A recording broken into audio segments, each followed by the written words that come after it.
welcome to another online edition of The Game. I'm Mark Simon. That's Kevin Mullin over there with me.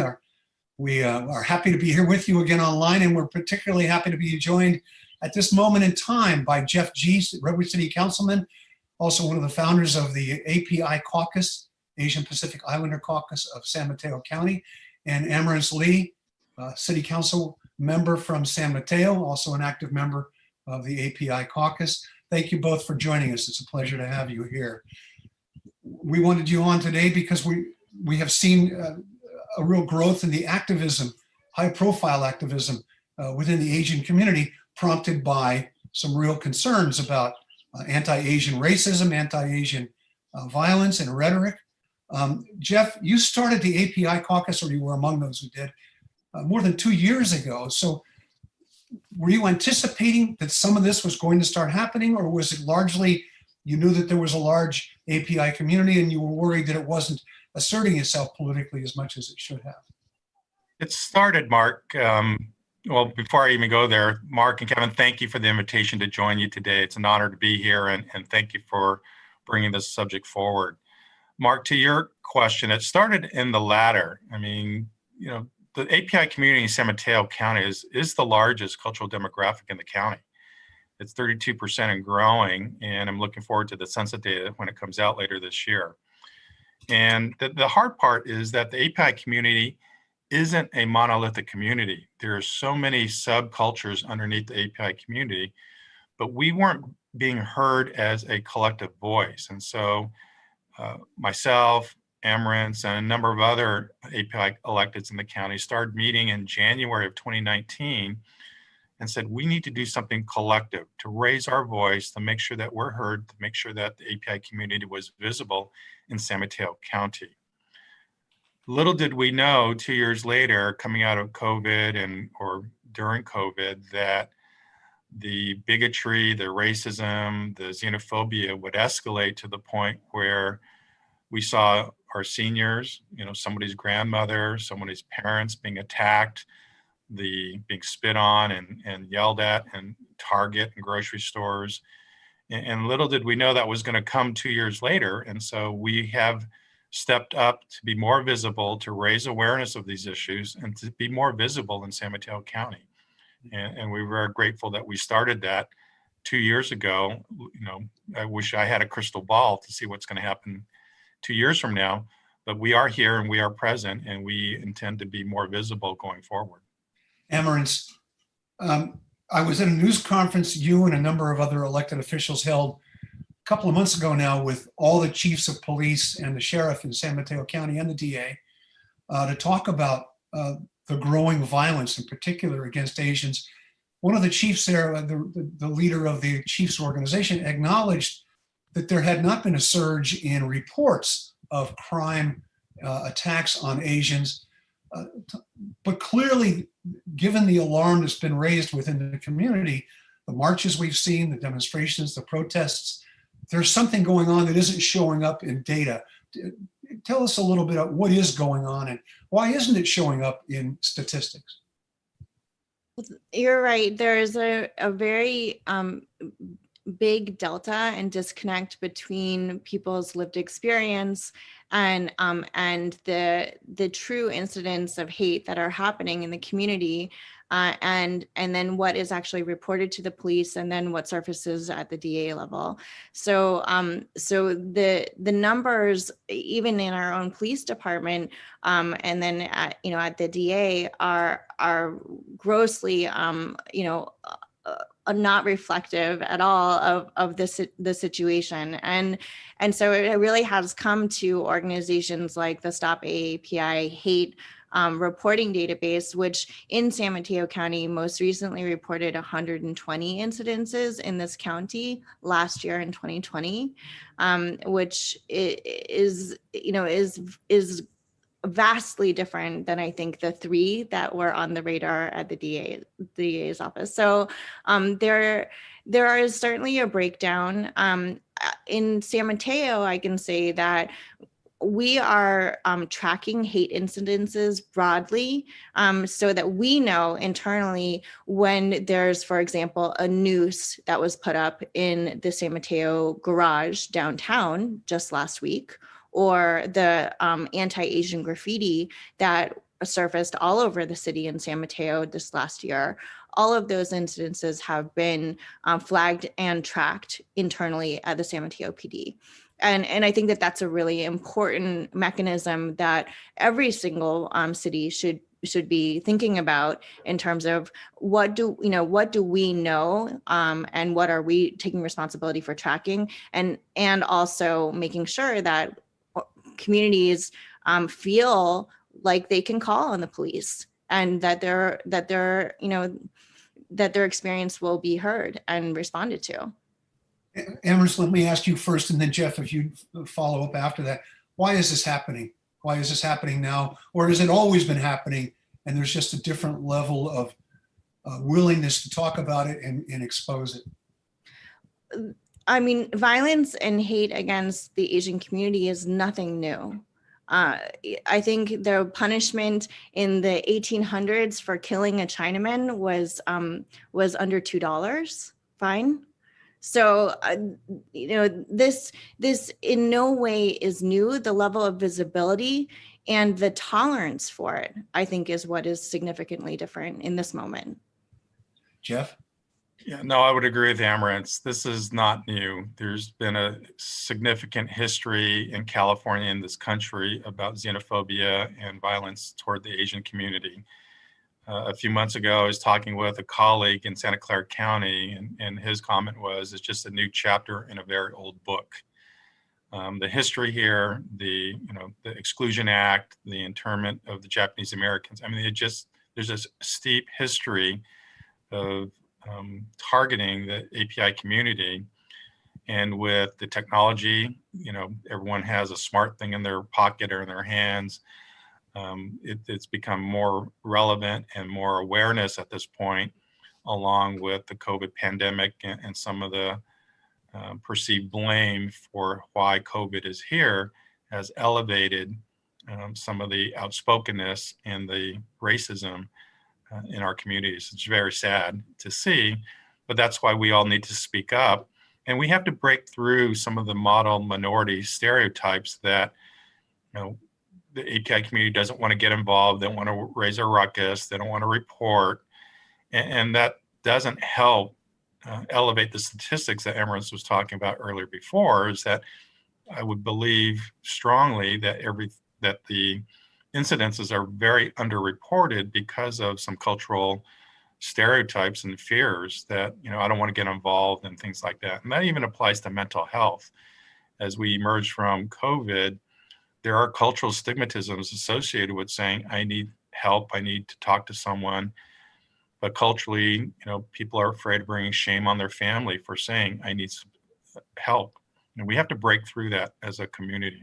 So there's a cultural element to it as well. I mean, a generation ago, keep your head down, don't draw attention. I always think of Norm Mineta saying when he was first running for city council, gets elected to city council, gets elected mayor, gets elected to Congress. And all along the way, his father is telling him, the nail that sticks out gets hammered down, Amourence. So there's some cultural resistance to this because it's like, don't draw attention to yourself. Is that correct? I think that's certainly a factor. I think it's really complicated also because the context in which our cultures operate have changed significantly. I think about my grandmother, for example, when she was moving outside of Chinatown in San Francisco into a white suburb, and she did not speak accented Chinese. She was systematically excluded from neighborhoods and had the door slammed on her over and over again. She never called the police, right? And there was no mechanism for her to even report that or even conceive of it as being illegal at the time, right? And so their laws have changed, norms have changed around the culture. And I think we should be really careful about scapegoating culture and sort of the docile stereotypes that we have about Asian communities and Asian culture, which can be weaponized in the form of kind of blaming the victim. Okay. Kevin? So council members, thank you very much for joining us. And Amourence, you were actually on the receiving end of a hate incident, a high profile one. Some of our viewers may not be aware of that, but I wanted to ask you both. We've seen a movement here rise up, a number of rallies in our public parks, a sense of allies from across the county standing up. How do we maintain the momentum on this movement? I mean, clearly when you have high profile violent incidents, and there's one just last night in San Francisco that led the news. Obviously, when you have those high profile incidents, the media covers it. But there are day-to-day, sort of everyday prejudices, comments, everyday racism, if you could even use that term, that the Asian community encounters. How do you maintain momentum on this movement and really begin to turn this in a different direction when the media will focus on sort of the next big issue? How do you continue to garner attention and sustain a movement? Jeff, you want to take that one first? Kevin, that's a great question because it's not easy. And even though we're talking about the API community today, you know, we saw last year it was the Black community, and the year before it probably was the Latinx community. And, you know, we have to collectively work together to rise up and make sure that racism, whether it be API, LGBTQ+, Latinx, Black, we all have suffered racism at one moment or in time or another. And so what we need to do really is to raise up together as a collective whole to say enough.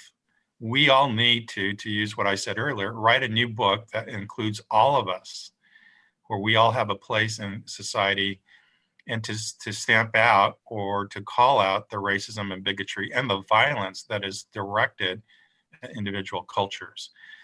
We can't rely, and we should not rely on media focus on certain incidences in the community.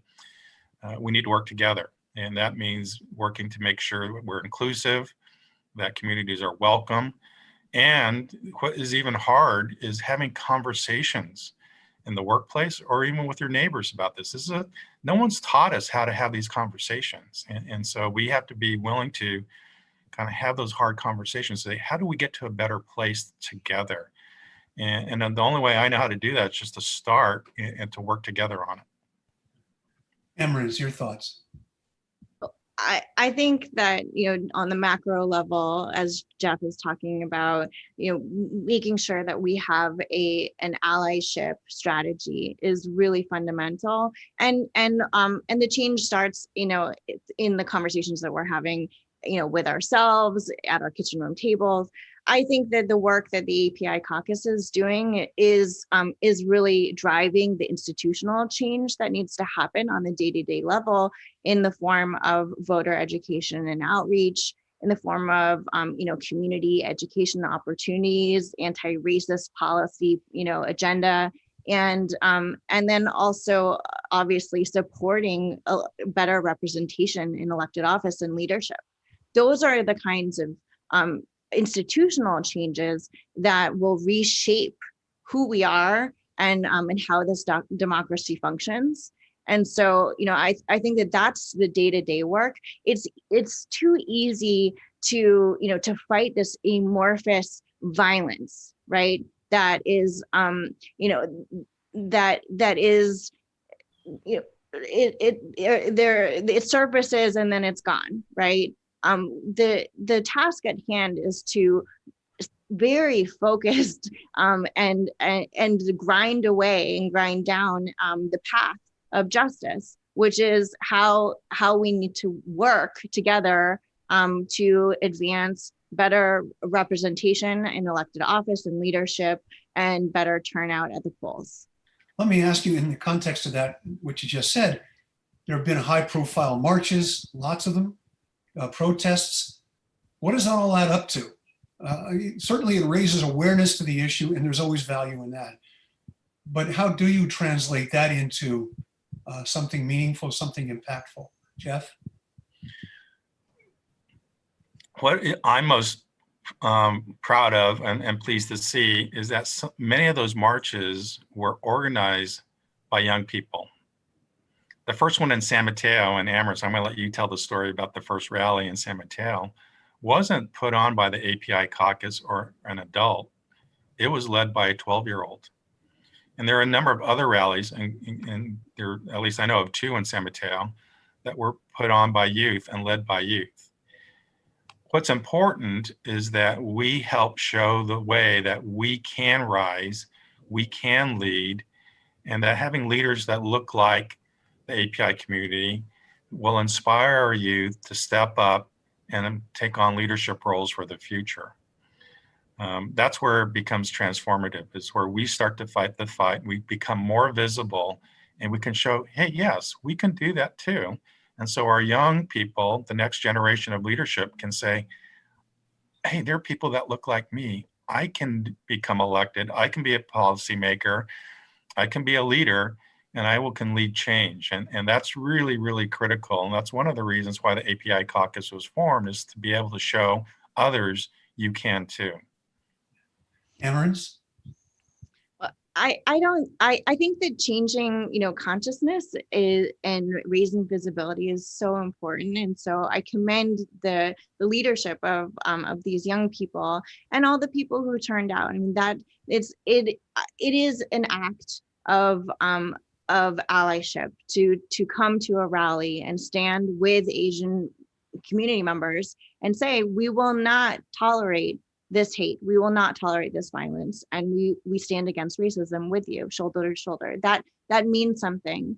For me, how we transition those efforts, those one-off efforts, into showing up to the city council, right? And applying to the boards and commissions, and making sure that we have a base and a movement to, for example, support policy changes that I'm pushing for, like better language access for our Latino Spanish speakers and our Chinese community members who are linguistically isolated in the city of San Mateo, and making sure that we are directing our county resources and our city resources to support the businesses, the Asian-owned businesses that have been disproportionately impacted by the pandemic. And it's widely unknown that Asians have the highest rate of job loss in San Mateo County, and Asian businesses are critical to our economy, and the lens of anti-racism needs to be factored in when we're talking about economic recovery. So those are, for me, some of the most concrete ways that that these efforts need to mobilize and propel specific policy changes that will affect and drive economic recovery post-pandemic, and also long-term access to essential services that that we're offering at the municipal government. Kevin?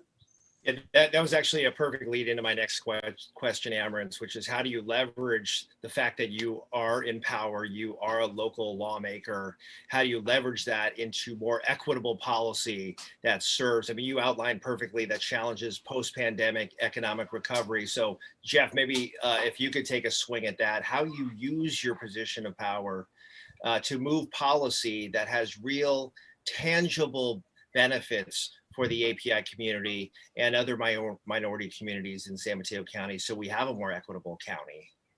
Well, I don't know if we have all the right answers yet, Kevin, but we have to start. And the council in Redwood City started last year by adopting equity as a guiding principle. What that means for us at the local level in Redwood City, that all of our policies need to be looked through an equity lens on how they affect, support, or impact our different communities in Redwood City. I don't think, having served on the council previously, we were that cognizant of that. And now with the diversity, equity, and inclusion efforts, the pandemic, we have to look at our policies to make sure that there aren't any unintended consequences, or that if they're directed to lift up certain parts of the community, that they are fair and equitable. It means more work, but that work is much more needed today than it's ever been before. It's not only economic, as Amourence has indicated, But we've learned a ton, unfortunately. It wasn't necessarily planned because of COVID. I was listening to a podcast the other day when we talk about the impacts on healthcare, and we look at the impact on the Filipino nursing that demographic. While the nursing community has suffered because they've been frontline workers, talk about disproportional impacts.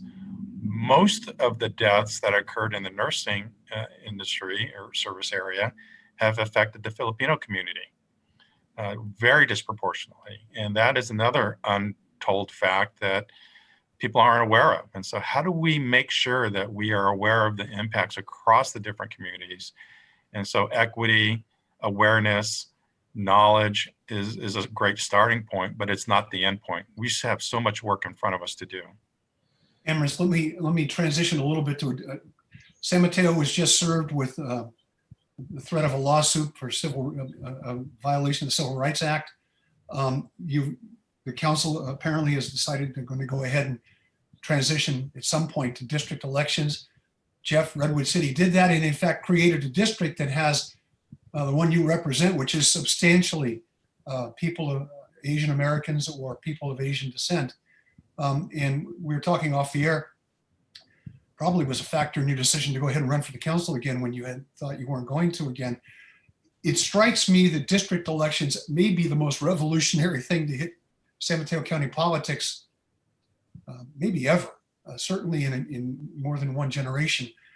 Without asking you to comment on pending litigation, Amourence, and I understand the problems that creates for you, what is your take on district elections, and in particular, what it means to a county that's well over a third people who self-identify as Asian?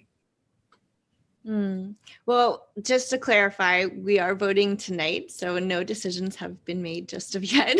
So, and broadly speaking, I think that, we've seen district elections, as I look to other cities and the county, I think that there's most certainly an upside. It lowers the barriers to entry. There's a strong case to be made that it supports better geographic representation and ideally better representation across many demographics, right? I think that, in San Mateo, I can say with very high confidence that the council members that I serve with pride themselves on and are very successful in representing all community members. And I think that in this case, the pending litigation, the evidence to support a violation is a little bit thin, and you can see just in my own election cycle, I had the strongest turnout of both Asian and Latino voters, which was essentially the basis of the lawsuit was that they were not turning out, but in fact they did turn out. And I live in North Central, which has been a historically underrepresented neighborhood. The last person that was elected from North Central was 25 years ago. And it's a quarter century. I think that there are many ways that we can think about creating more fair, democratic, and equitable elections. And and one of the agendas that I've been pushing is campaign finance reform. So I think coupling the conversation of district and weighing up the benefits and trade-offs, and in conjunction with some other campaign finance policies that will help make it easier for a more diverse population to even contemplate and consider and make their campaigns viable is really essential. And it's also, again, the allies and the support from organizations like the AAPI caucus and leaders like Assemblymember Kevin Mullin, who stepped out for me very early. I would not have had the kind of strength in my campaign if it weren't for his support early on. Well, we'll discuss later how valuable Kevin's endorsement is. It's very valuable. When you form the API caucus, certainly the opportunities are there because of district elections. It appears that maybe you wouldn't have been there 2, 3, 4, 5 years ago. So it's a different environment now, isn't it? As you're trying to, you're trying to identify people who would run. Amourence mentioned not just run, but serve on boards of commissions, which are launching pads for political campaigns, for running for city council. So what kind of opportunity is this? Again, as I said, for a community that's a substantial portion of this county's residents. Well, Mark, what I would add is that what Amourence shared earlier is that even if a community, regardless of district elections, the switch doesn't flip overnight. I mean, you have to have a pipeline of candidates who are engaged in the community, who have an awareness of government, who have built a reputation or a collection of supporters to be able to move forward, and then to develop allies. And so through things like the AAPI caucus and other groups, internship programs, training on how to apply to a board and commission, or something as simple as training on Robert's Rules of Order are very instrumental to be able to survive and to participate in local government. We're not taught those things in high school or college. It's all technical. But how do you zoom into a council meeting and get your 2 minutes and get your point across? Things like that, we're not taught, and nobody really, you don't learn that just by zooming in once in a while. And so having organizations, and AAPI caucus is just one of many, to help build that pipeline of involvement, whether you're a local resident trying to be involved or you want to apply to be a board and commissioner, those trainings and those ways of getting involved are very, very important to build a pipeline of engagement. Is this an opportunity, and is there a risk of missing it? I mean, there's a rising engagement, there's a rising level of activism. If it's not responded to and people don't act on it, is it possible that this can end up not having the kind of impact you hope it would? Sustaining the effort there's always a risk for that. And again, that's the importance of building a pipeline. Who do you hand things off to? I mean, you mentioned Mark, in my role, I didn't think I was going to come back to council. Who do I hand this off to when my time's up? Who does Amourence hand her role off when she says, I need to do something else? Who takes on the helm of leading the AAPI caucus or the Latinx Dems or whoever? That pipeline, that succession plan applies to all of us. What's Kevin going to do next? Or what are you going to do next, Mark? I mean, who's going to take over the game? We have to figure that out so that we can sustain this effort, so that the community stays informed and engaged and can build upon the foundations we've all created. Well, I'm never running for office because I can't stand those jerks in the press corps. Redwood City Councilmember Jeff G. and San Mateo Councilmember Amourence Lees, thank you so much for being with us. For a timely and important conversation. We appreciate it, and we'll see you again soon. Thanks so much. Thank you Mark, so much. Kevin, Really thank appreciate you. it. Kevin, let's talk a little bit about this, because South San Francisco is one of those cities that's gone to district elections and also has a substantial Asian community, Pacific Islander community. What do you see coming down the pipeline here? Well, I just think we are in a transformative moment with the move to district elections and a movement to have elections in even years when turnout is higher. And then Amourence's salient point about campaign finance reform and actually making, leveling the playing field in terms of access. Then you talk about the recruitment efforts that Jeff is talking about with the AAPI caucus. You will, over time, see these elected bodies more properly represent the population as a whole of San Mateo County. I've seen some incredible movement, even in my own hometown, and frankly, the kinds of progressive policies that I've seen that even when I was on the council back in 2007, would have been tough to move as an issue. Now these issues are in fact moving. There's a generational shift, but there's a racial makeup shift as well. So I think this portends very good things for the future of our county when you have real representation. They say representation matters. That's absolutely accurate. But the issue about handing off is a really interesting one. We had Pedro Gonzalez, my colleague, who was a colleague who succeeded my father on the city council in South San Francisco via an appointment process. That's a long story. I won't share it today, but it was an important one.